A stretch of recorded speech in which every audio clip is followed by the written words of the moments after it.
नमस्कार, उड़ान आईएएस अकादमी के छत्तीसगढ़ समसामयिक प्रश्नोत्तर श्रृंखला में मैं सुधीर वर्मा पुनः एक बार आप सभी का स्वागत करता हूं। आज की प्रश्नोत्तर श्रृंखला में हमारा पहला प्रश्न है, प्रदेश के 27 जिलों में संचालित सखी वन स्टॉप सेंटर में विगत 2 वर्षों में कितने प्रकरणों का निराकरण किया जा चुका है? How many cases have been resolved in the last 2 years in Sakhi One Stop Center operated in 27 districts of the state।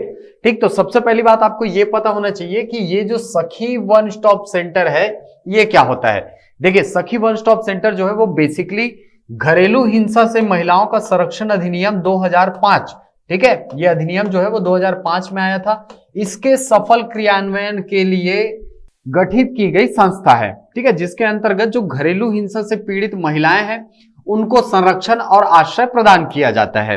ठीक, अगर आप ये एक्ट पढ़ेंगे घरेलू हिंसा से महिलाओं का संरक्षण अधिनियम 2005, तो इसमें आपको धारा 8 और धारा 10, ठीक है, धारा 8 जो है वो संरक्षण अधिकारी की बात करता है और धारा 10 जो है वो एक सेवा प्रदाता की बात करता है। ठीक, तो इन दोनों को एक ऑफिस प्रदान किया गया है इस सखी वन स्टॉप सेंटर के अंतर्गत, जो क्या करते हैं, जो घरेलू हिंसा से पीड़ित महिलाएं रहती है उनको आश्रय देने का काम करती हैं। ठीक, और ये जो सखी वन स्टॉप सेंटर है ये हमारे यहाँ पहला सखी वन स्टॉप सेंटर की अगर बात करें तो ये 2015 में खोला गया था। ठीक, रायपुर जो था वो पहला सखी वन स्टॉप सेंटर यहां पर खोला गया है, ठीक है, हमारे रायपुर में, आपको पता होगा। अब आते हैं प्रश्न में। प्रश्न में आपको पूछा है कि अभी तक, है ना, ठीक है, विगत 2 वर्षों में कितने प्रकरणों का निराकरण किया गया है। हाल ही में ये डेटा जारी किया है और इसमें बताया गया है कि पिछले 2 सालों में कुल 6,696 केसेस, ठीक है, 6,696 केसेस जो है वो रिजॉल्व किए जा चुके हैं। इतने प्रकरणों का निराकरण जो है सखी वन स्टॉप सेंटर के द्वारा किया जा चुका है। ठीक है, चलिए, तो हमारा अगला प्रश्न है, 21वीं सदी की शैक्षणिक तकनीक और कौशल विकास से जुड़ी चुनौतियों के मद्देनजर पूरे राज्य के शिक्षकों और छात्रों को नए शिक्षण कौशल के माध्यम से तैयार करने हेतु संचालित कार्यक्रम का नाम क्या है? In the wake of the challenges related to 21st century educational technology and skill development, the name of the program to prepare teachers and students from all over the state through new teaching skill is। आपके पास option में लक्ष्य केंद्रित, लक्ष्य, लक्ष्यवेधी या लक्षित। देखिए, basically इस प्रश्न में ये बोल रहा है कि जो 21वीं सदी में, देखिए, हर समय का एक चैलेंज होता है। ठीक, तो 21वीं सदी में शिक्षा से संबंधित जो चुनौतियां हैं उनको ओवरकम करने के लिए छत्तीसगढ़ सरकार के द्वारा एक कार्यक्रम चलाया जा रहा है, ठीक है, जिसके द्वारा शिक्षकों और छात्रों को नई परिस्थितियों के अनुसार ढालने का प्रयास किया जा रहा है। तो आपको बेसिकली इस प्रश्न में उस कार्यक्रम का नाम पूछ रहा है कि इस कार्यक्रम का नाम क्या है। ठीक, तो याद रखेंगे इस कार्यक्रम का नाम है लक्ष्यवेधी। ठीक, बेसिकली ये अभी जो हम लोग के यहाँ बहुत सारी ऑनलाइन क्लासेस चल रही हैं, ठीक है, जिनमें आपका पढ़ई तुहर दुआर, ठीक है, बहुत सारे प्रोग्राम है जो कि राज्य सरकार के द्वारा चलाई जा रही है। ठीक, जैसे आपका पढ़ई तुहर दुआर हो गया, आपका बुलटू के बोल हो गया, सीख कार्यक्रम हो गया, या मिशन कौतूहल हो गया। ठीक है, इस प्रकार बहुत सारे जो कार्यक्रम है वो राज्य सरकार के द्वारा चलाए जा रहे हैं। ठीक, और याद रखिएगा ये सारे प्रोग्राम जो है, ये सारे कार्यक्रम जो है वो एग्जाम के पॉइंट ऑफ व्यू से बहुत महत्वपूर्ण है आपके लिए। ठीक, चाहे वो पढ़ई तुहर दुआर हो, बुलटू के बोल हो, सीख कार्यक्रम हो या मिशन कौतूहल हो। ठीक, तो इसी में पढ़ई तुहर दुआर योजना के अंतर्गत, है ना, ये बेसिकली एक वेब पोर्टल है, इसके अंतर्गत ये जो कार्यक्रम है इसको संचालित किया जा रहा है। किसको? लक्ष्यवेधी को। ठीक, जिसके अंतर्गत शिक्षकों और छात्रों को नए शिक्षण कौशल के माध्यम से तैयार किया जाता है, बदलती हुई परिस्थिति के अनुसार उनको ढालने का प्रयास किया जाता है। चलिए, हमारा अगला प्रश्न है, पोषण के 5 सूत्र में शामिल हैं। बेसिकली ये प्रश्न जो है वो आपका मुख्यमंत्री सुपोषण अभियान से संबंधित है कि नहीं? उसी में बताया गया है पोषण के 5 सूत्र क्या क्या है। तो पहला है प्रथम 1000 दिवस शिशु स्वास्थ्य, सही है, ये तो शामिल है। ठीक, दूसरा है एनीमिया से मुक्ति, ये भी सही है। डायरिया से सुरक्षा है कि नहीं? बिल्कुल है। हाथ धुलाई व स्वच्छता, ये भी है। पौष्टिक आहार, ये भी है। ठीक, तो हमारा उत्तर क्या हो जाएगा? ऑप्शन नंबर डी, 1 2 3 4 5, 5 के 5 जो है वो पोषण के 5 सूत्रों में शामिल हैं। ठीक, इसको याद रखेंगे, मुख्यमंत्री सुपोषण अभियान। ठीक है, इससे संबंधित डेटा आपको बिल्कुल पूछ सकता है। ठीक, इससे रिलेटेड एक बहुत इंपॉर्टेंट डेटा आपको बताता हूं कि वर्तमान समय तक देखिए ये जो मिशन है, ठीक है, सुपोषण अभियान जो है, मुख्यमंत्री सुपोषण अभियान, ये प्रारंभ हुआ था 2 अक्टूबर 2019 को। ठीक है, 2 अक्टूबर 2019 को ये जो मुख्यमंत्री सुपोषण अभियान है इसका प्रारंभ किया गया था और वर्तमान समय तक इस अभियान से 13.79% कुपोषित बच्चे जो हैं वो सुपोषण को प्राप्त कर चुके हैं, या यूं बोल सकते हैं कि कुपोषण से मुक्त हो चुके हैं। इससे संबंधित एक संख्या बताऊं तो कुल 67,000 बच्चे जो हैं वो कुपोषण से मुक्त हो चुके हैं जब से ये कार्यक्रम चालू हुआ है उसके बाद से। ठीक, तो ये कुछ डेटा है जो कि आपको याद रखना चाहिए। ठीक, चलते हैं अगले प्रश्न की तरफ। चलिए, हमारा अगला प्रश्न है, छत्तीसगढ़ के सांसदों को उनके संसदीय क्षेत्र से सुमेलित कीजिए। ठीक है, इधर सांसद का नाम दिया हुआ है, इधर संसदीय क्षेत्र का नाम दिया हुआ है। ठीक, पहले हैं श्री संतोष पांडे। कहां से हैं ये सांसद भाई? राजनांदगांव से, बिल्कुल ये सुमेलित है। दूसरा है श्री विजय बघेल। कहां से है? दुर्ग से, बिल्कुल सही है, ये भी मैच्ड है। श्री दीपक बैज, ये भी सही है। श्रीमती गोमती साय, ये भी रायगढ़ से। ठीक, तो हमारा ऑप्शन क्या हो जाना चाहिए? 1 का ए, 2 का बी, 3 का सी और डी और 4 का डी। ठीक, तो आपके ऑप्शन नंबर बी में आप देख सकते हैं 1 का ए, 2 का बी, 3 का सी और 4 का डी। तो आपका आंसर क्या हो जाएगा? Option number B. देखिए, इस प्रकार के प्रश्न जिसमें सांसद और उनके संसदीय क्षेत्र, ठीक है, इसके अलावा आपका मंत्री और उनका विभाग, ठीक है, इस प्रकार के प्रश्न जो है वो आपको बेसिकली इसी फॉर्मेट में देखने को मिलता है। ठीक है, जिसमें सही जोड़ी मिलाइए या फिर कौन सा असंगत युग्म है, इसी प्रकार से ही प्रश्न पूछता है। ठीक, उसको कभी भी अकेले बहुत कम देखने को मिलता है हमको प्रश्न कि फलाना विभाग के मंत्री कौन है, इस प्रकार के प्रश्न। ठीक, वो हमेशा आपको मैच द फॉलोइंग के फॉर्म में ही देता है। आप मंत्रिमंडल को, यानी छत्तीसगढ़ का जो कैबिनेट है उसको, और छत्तीसगढ़ के जो सांसद हैं उनको आप बहुत अच्छे से तैयार कर लेंगे। ठीक, इसके अलावा बहुत सारे आयोग है, बहुत सारे जो समितियां हैं उनके अध्यक्षों को भी आप अच्छे से याद कर लेंगे। ठीक, हम कोशिश करेंगे कि धीरे धीरे उन सबको आप तक पहुंचाया जाए और उसको आपको एकदम कंठस्थ करा दिया जाए। ठीक, तो फिलहाल आप याद रखिएगा इन चारों को।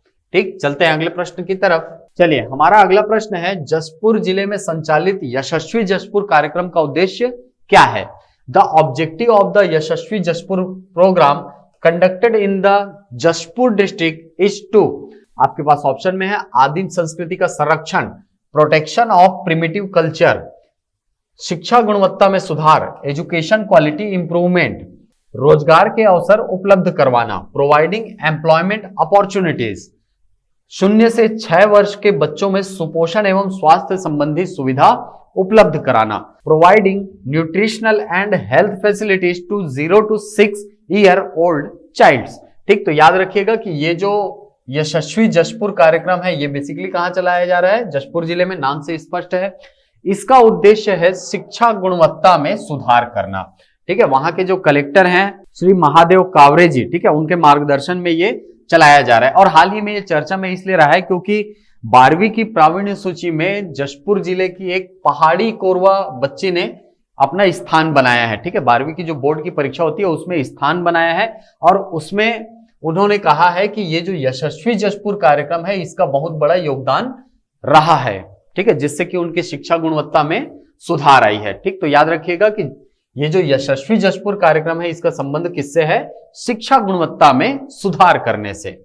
चलिए, हमारा अगला प्रश्न है, राज्य वीरता पुरस्कार प्राप्त करने के लिए अधिकतम आयु कितनी है? The maximum age to receive the state bravery award is, आपके पास ऑप्शन में 15 वर्ष, 16 वर्ष, 18 वर्ष या 21 वर्ष। तो याद रखिएगा कि ये जो राज्य वीरता पुरस्कार है ये उन बच्चों को दिया जाता है जिन्होंने अपने जान पर खेल करके किसी अन्य व्यक्ति की जान बचाई हो। ठीक, और इसके लिए नामांकन जो है वो प्रारंभ हो चुका है, इसलिए ये अभी करंट अफेयर का विषय है। अच्छी बात है, ये हमको याद हो जाएगा इसी बहाने कि राज्य वीरता पुरस्कार के लिए अधिकतम आयु कितनी होती है। तो याद रखिएगा 18 वर्ष। ठीक है, अधिकतम आयु होती है राज्य वीरता पुरस्कार प्राप्त करने के लिए। चलिए, हमारा अगला प्रश्न है, राज्य में वन धन विकास केंद्रों की संख्या कितनी है? नंबर ऑफ वन धन विकास केंद्रास इन द स्टेट इज, आपके पास ऑप्शन में है 109, 119, 129 या 139। ठीक, तो आपको बता दें कि हाल ही में लघु वनोपजों का न्यूनतम समर्थन मूल्य जो है वो घोषित किया गया है। ठीक है, इसके लिए जो कुल वन संग्रहण केंद्र है, ठीक है, यानी जो संग्रहण केंद्र है उन लघु वनोपजों का जहां पर संग्रहण किया जाएगा उनकी संख्या कितनी है? 821। 821 ऐसे केंद्र बनाए गए हैं जहां पर लघु वनोपजों का संग्रहण किया जाएगा।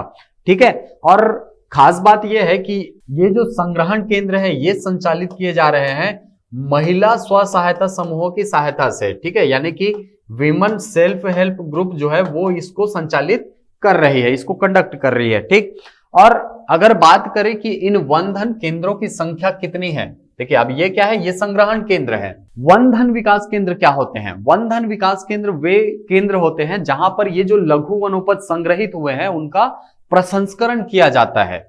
ठीक है, ये संग्रहण केंद्र है 821 और वन धन विकास केंद्रों की संख्या है 139। याद रखिएगा, बहुत इंपॉर्टेंट है। और अगर बात करें पहला वन धन विकास केंद्र हमारे यहां कब खोला गया था या कौन सा खुला था, तो कब खोला गया था ये आपके लिए इंपॉर्टेंट नहीं है। इंपॉर्टेंट क्या है, पहला वन धन विकास केंद्र कहां पर खोला गया था? तो याद रखिएगा बीजापुर पहला वन धन विकास केंद्र हमारा यहां खोला गया था। ठीक, तो इससे रिलेटेड डेटा, क्योंकि वन धन विकास योजना जो है वो इंपॉर्टेंट है आपके लिए। पहला वन धन विकास केंद्र कहां खोला गया, वन धन विकास केंद्रों की संख्या कितनी है और वनोपज संग्रहण केंद्र कितने हैं, इसको याद रखेंगे आप। चलिए, हमारा अगला प्रश्न है, राज्य में संचालित बैंक सखी योजना का संचालन किस योजना के अंतर्गत किया जा रहा है? Under which scheme the bank सखी योजना is being operated in the state? आपके पास ऑप्शन में मनरेगा, बिहान, नवा बिहान योजना, राजीव गांधी किसान न्याय योजना। देखिए यहां पर सबसे पहले आप इन दोनों में कंफ्यूज मत होइएगा। बिहान योजना जो है वो NRLM, ठीक है, हमारे यहाँ जो NRLM है नेशनल रूरल लाइवलीहुड मिशन, ये किस नाम से संचालित किया जाता है? बिहान नाम से। जबकि नवा बिहान योजना जो है ये घरेलू हिंसा से महिलाओं का संरक्षण अधिनियम 2005 के सफल संचालन हेतु इसको संचालित किया गया है। तो अब आते हैं प्रश्न में। प्रश्न में बोल रहे हैं बैंक सखी योजना। ठीक है, बैंक सखी योजना किसके अंतर्गत संचालित किया जा रहा है? तो याद रखिएगा बिहान योजना के अंतर्गत इसको संचालित किया जा रहा है। ठीक है, बिहान योजना बेसिकली आपको पता होगा नेशनल रूरल लाइवलीहुड मिशन जो केंद्र प्रवर्तित योजना है, इसको छत्तीसगढ़ में बिहान नाम से संचालित किया जाता है। ठीक है, और इस योजना के अंतर्गत जो महिला स्व सहायता समूह है, ठीक है, इनका सुदृढ़ीकरण किया जाता है और इसके माध्यम से महिलाओं को स्वरोजगार के अवसर उपलब्ध कराए जाते हैं। ठीक, तो ये जो बैंक सखी योजना है, ठीक है, इसके अंतर्गत क्या किया जाता है? घर पहुंच बैंकिंग सुविधा उपलब्ध कराई जाती है। ठीक, कोरोना संक्रमण काल में बहुत बड़ा इसका रोल रहा है वित्तीय समावेशन में हमारे यहाँ। ठीक, तो याद रखिएगा बैंक सखी योजना बिहान योजना के अंतर्गत संचालित की जा रही है। चलिए, हमारा अगला प्रश्न है, सहकारी भावना को संबल प्रदान करने के लिए ठाकुर प्यारेलाल सिंह सम्मान 2020 के प्राप्तकर्ता कौन है? The recipient of Thakur Pyarelal Singh सम्मान 2020 for supporting the cooperative spirit is. ये क्वेश्चन आपके लिए है ब्रेन बूस्टर। इसका आंसर आप हमको कमेंट बॉक्स में दीजिएगा कि ठाकुर प्यारेलाल सिंह सम्मान के लेटेस्ट प्राप्तकर्ता कौन है। ठीक, आपके पास ऑप्शन में श्री बैजनाथ चंद्राकर जी, श्री हनीफ नजमी जी, श्री रूप साय सलाम जी या श्री राम अवतार अग्रवाल जी। चलिए, हमारा अगला प्रश्न है, वर्ष 2020 में प्रारंभ की गई योजनाओं का तिथि क्रम के अनुसार सही क्रम क्या है? देखिए ये एकदम नया फॉर्मेट है। हो सकता है कि आपको अगला जो प्रश्न देखने को मिले अगले फॉर्मेट में, वो इस फॉर्मेट में देखने को मिले। ठीक, क्या बोल रहा है? योजनाओं का तिथि क्रम के अनुसार सही क्रम क्या है? ठीक, आपके पास कौन कौन सी योजना है? राजीव गांधी किसान न्याय योजना, गोधन न्याय योजना, धरसा विकास योजना, पढ़ई तुहर द्वार पोर्टल, मोचो जचकी मोचो अस्पताल योजना। ठीक, तो इसको पहले थोड़ा अलग अलग लिख लेते हैं। चलिए, तो बात करते हैं राजीव गांधी किसान न्याय योजना की। ठीक है, राजीव गांधी किसान न्याय योजना जो है बेसिकली कब प्रारंभ हुआ? 21 मई 2020 को। इसका लक्ष्य क्या है? जो किसान है उनको उचित समर्थन मूल्य दिलवाना। ठीक है, इसी के अंतर्गत जो 4 किस्तों में 5,750 करोड़ की जो राशि है वो किसानों के खातों में पहुंचाई जा रही है डीबीटी के माध्यम से। आपको पता होगा ये। ठीक है, बहुत ज्यादा चर्चा में रहने वाली योजना है। ठीक, अगली योजना है गोधन न्याय योजना।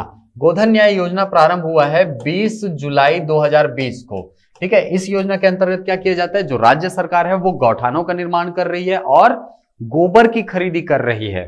ठीक है, उस गोबर से फिर वर्मी कंपोस्ट बनाया जाएगा और जैविक कृषि को बढ़ावा देने का प्लान जो है गोधन न्याय योजना का लक्ष्य है। ठीक, अगला क्या है, धरसा विकास योजना। धरसा विकास योजना जो है ये प्रारंभ किया गया है 6 अक्टूबर 2020 को। ठीक है, बेसिकली ये जो धरसा है, धरसा शब्द है, इसका मतलब होता है गांव को खेतों तक जोड़ने वाली कच्ची सड़क। ठीक है, उसी को क्या कहा जाता है, धरसा कहा जाता है। ठीक, तो इस योजना के अंतर्गत क्या किया जाएगा, ये जो कच्ची सड़क है इसको पक्की किया जाएगा। ठीक है, जिससे कि जो किसान है उनको आने जाने में सहूलियत हो। ठीक, ये कब प्रारंभ किया गया है, 6 अक्टूबर 2020 को। अगला है पढ़ई तुहर दुआर पोर्टल। ये पोर्टल प्रारंभ किया गया है 7 अप्रैल 2020 को। ठीक है, कोरोना संक्रमण काल में स्कूली बच्चों को शिक्षा से जोड़े रहने का बहुत बड़ा हथियार छत्तीसगढ़ सरकार का ये साबित हुआ है। ठीक है, ये कब प्रारंभ हुआ है, 7 अप्रैल 2020 को। ठीक है, इसके द्वारा बहुत सारे कार्यक्रम जो है वो चलाए जाते हैं, जैसा कि मैंने आपको पिछले 1-2 स्लाइड पीछे आपको बताया। सीख कार्यक्रम हो गया है ना, मिशन कौतूहल हो गया, बुलटू के बोल हो गया, लाउड स्पीकर स्कूल हो गया। ठीक है, ये सब इसी योजना के अंतर्गत चलाए जा रहे हैं। ठीक, अगला है आपका मोचो जचकी मोचो अस्पताल कार्यक्रम। ठीक है, ये प्रारंभ हुआ है 1 जुलाई सन 2020 को। ठीक है, ये बेसिकली कोंडागांव जिले में संचालित है और इसका लक्ष्य है जो संस्थागत प्रसव है उसको बढ़ावा देना। देखिए हमारे यहाँ बहुत सारा जो क्षेत्र है दक्षिण बस्तर का, वो दूरस्थ क्षेत्रों में आता है, पहुंच विहीन क्षेत्रों में आता है, तो उन क्षेत्रों तक स्वास्थ्य सुविधाओं को उपलब्ध कराना इस मोचो जचकी मोचो अस्पताल योजना का लक्ष्य है, जिससे कि हमारे यहाँ संस्थागत प्रसव को बढ़ावा मिलेगा, मातृत्व मृत्यु दर में कमी आएगी, शिशु मृत्यु दर में कमी आएगी। ठीक है, तो ये सारे डेट, ठीक है, आपको एकदम कंठस्थ होने चाहिए कि राजीव गांधी किसान न्याय योजना कब प्रारंभ हुई, गोधन न्याय योजना कब प्रारंभ हुई, धरसा विकास योजना कब प्रारंभ हुआ, पढ़ई तुहर द्वार पोर्टल कब प्रारंभ हुआ, मोचो जचकी मोचो अस्पताल ये योजना कब प्रारंभ हुई है। ठीक, ये डेट आप याद रखेंगे और इस डेट के हिसाब से अब इसको कालक्रम के अनुसार जब आप जमाते हैं तो क्या निकलता है, 4 सबसे पहले कौन चालू हुआ, 7 अप्रैल 2020 को। ठीक है, उसके बाद कौन चालू हुआ है, राजीव गांधी किसान न्याय योजना। ठीक, उसके बाद कौन चालू हुआ, मोचो जचकी मोचो अस्पताल। ठीक है, उसके बाद कौन चालू हुआ, आपका गोधन न्याय योजना 20 जुलाई को। ठीक है, और फिर अंत में चालू हुआ है धरसा विकास योजना। ठीक, तो आपका क्रम क्या हो जाएगा, 4 1 5 2 3। ठीक, आइए चलते हैं ऑप्शन में। ऑप्शन आप देख पा रहे हैं 4 1 5 2 3, पहला ही ऑप्शन हमारा क्या है, सही है। ठीक, सबसे पहले कौन सी योजना चालू हुई, पढ़ई तुहर दुआर योजना सबसे पहले चालू हुई है, उसके बाद राजीव गांधी किसान न्याय योजना चालू हुई है, उसके बाद मोचो जचकी मोचो अस्पताल कार्यक्रम चालू हुआ, फिर प्रारंभ हुआ गोधन न्याय योजना और अंत में प्रारंभ हुआ है कौन, धरसा विकास योजना। ठीक है, इसके अलावा और बहुत सारी योजनाएं हैं, जैसे कि अभी हाल ही में दाई दीदी क्लिनिक बहुत ज्यादा चर्चा का विषय रही है, उसको आप एग्जाम के लिए अच्छे से तैयार कर लेंगे। तो ये थे हमारे समसामयिक प्रश्नोत्तर श्रृंखला के अंतर्गत आज के कुल 10 प्रश्न और उनके आंसर कीज। आशा करता हूं ये वीडियो आपको पसंद आया होगा। यदि ये वीडियो पसंद आए तो इसे लाइक करें, शेयर करें, यूट्यूब पर कमेंट करें, अपना उत्तर दें। मिलते हैं अगली कक्षा में कुछ नई जानकारियों के साथ, कुछ नए प्रश्नों के साथ। तब तक के लिए थैंक यू।